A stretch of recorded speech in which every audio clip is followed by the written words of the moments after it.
രാത്രിയായി എന്നും നമ്മളെ വീട്ടിൽ ഈ ഒരു കാഴ്ച ഇവിടെ പതിവാണ്. ഇങ്ങനെ ഇരിക്കാൻ 3 പേരും അതിന് ചുറ്റിലിരിക്കണ പോലെ അല്ലെങ്കിൽ നോക്കിയിരിക്കണ പോലെ ഇങ്ങനെ ഇരിക്കും. എന്താണെന്ന് വെച്ചാൽ രാത്രി ഫുഡ് വയറ് മുട്ട ചോറ് കഴിച്ചതും അതെല്ലാം കൊണ്ടുപോയി വെളിയിൽ ഇറക്കണമല്ല, അതിനുള്ള കാത്തിരിപ്പാണ് ഇരിക്കുന്നത്. ഇതിൻ്റെതാ മുടി ഇതാ കണ്ടന്ന് കുറയ്ക്കണണ്ട. മുടിയും കുട്ടിയാണ് മെയിൻ ആൾ. അവനാണ് ഇവരെല്ലാം കൂടി ഇതാ മൂപ്പ് കയറ്റി വിടുക. അതാ കണ്ടപ്പോൾ അതിൻ്റെ മൂത്ത മോന് വാ അച്ഛാ വാ, രാത്രി വാക്കിങ് പോയിട്ട് വരാ അച്ഛാ, അതാണ് അവൻ പറയുന്നത്. അപ്പോൾ ഇതിന് മുടിയൻ വന്നിട്ട് ഇല്ലല്ല ഞാനാണ് ആദ്യം പോണത്, എന്നിട്ട് നിന്നെ കൊണ്ടുപോകുന്നുണ്ട് അതിൻ്റെ പണക്കം ഇവിടെ. ഇപ്പം ഇതിൻ്റെ ഇടയ്ക്കിലൂടെ ഒരു വഴക്കൊക്കെ നടക്കും, അത് കേട്ടു നോക്കി.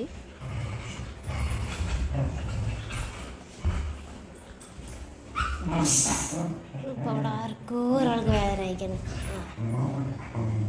വിഷമവും പുറത്തല്ലേ.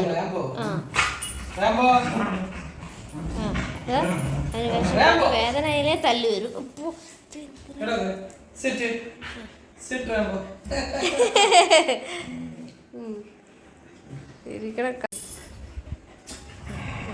അതാ ഇല്ല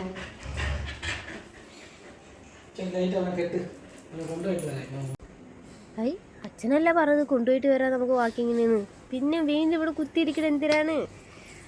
നമുക്ക് സഹിക്കാൻ വയ്യ. നിങ്ങൾക്കറിയാലോ, നമുക്ക് വയറ് മുട്ട ചോര അടിച്ചത് അത് തന്നെ ഒന്ന് വാക്കിങ് പോയിട്ട് എൻ്റെ ഫ്രണ്ടുകളെ കുറച്ചു നേരം കാണണം.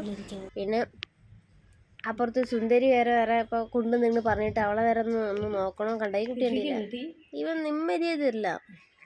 ഇവന് വയറ് മുട്ട ചോറ് ഒഴിച്ച് വെളിയിൽ പോയിരിക്കണം. അല്ലെങ്കിൽ നമുക്ക് സൈക്കോ സൈക്കോ. എൻ്റെ അടുത്തേക്ക് അങ്ങനെ വരാറില്ല കേട്ടോ ചില ഇത് വാക്കിങ്ങുണ്ട്. കാരണം മൂപ്പരല്ലേ എപ്പോഴും കൊണ്ടുപോവുക, അതുകൊണ്ട് മൂപ്പരാണ് ചോറ് കഴിച്ചതും വാക്കിങ് കൊണ്ടുപോകാൻ വിളിച്ചുകൊണ്ടേയിരിക്കും. അവൻ ചോറ് കഴിച്ചതും പിന്നെ വാക്കിങ് പോയിരിക്കണം. അല്ലെങ്കിൽ അവനക്ക് പിന്നെ വീട്ടിൽ ആരും നിൽക്കാൻ വിടൂല, ചായ കുടിക്കാനും വിടൂല, നമ്മൾ ചോറ് കഴിക്കാനും വിടൂല. സപ്പോർട്ടിനായിട്ട് അവൻ്റെ രണ്ടാമത്തെ ചേട്ടൻ റോക്കിക്കൂട്ടായിരിക്കണ്. പിന്നെ മൂന്നാമത്തെ ചേട്ടൻ എന്താ അങ്ങോട്ട് പോയി.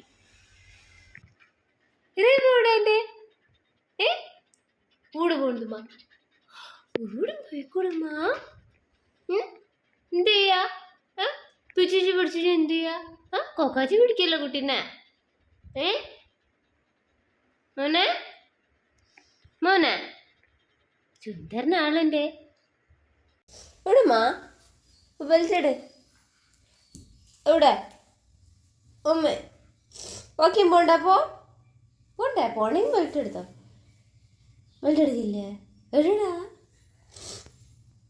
പോവാ എന്തുമ്മാ? ഇനി ഇവരെ ദേഷ്യം പിടിപ്പിച്ച് കഴിഞ്ഞാൽ 3 പേരും ചേർന്ന് ഞങ്ങളെ കടിച്ച് കൊല്ലും. അതിനു മുന്നേ ഞങ്ങൾ ഇവരെ വാക്കിങ് കൊണ്ടുപോയിട്ട് വരാം.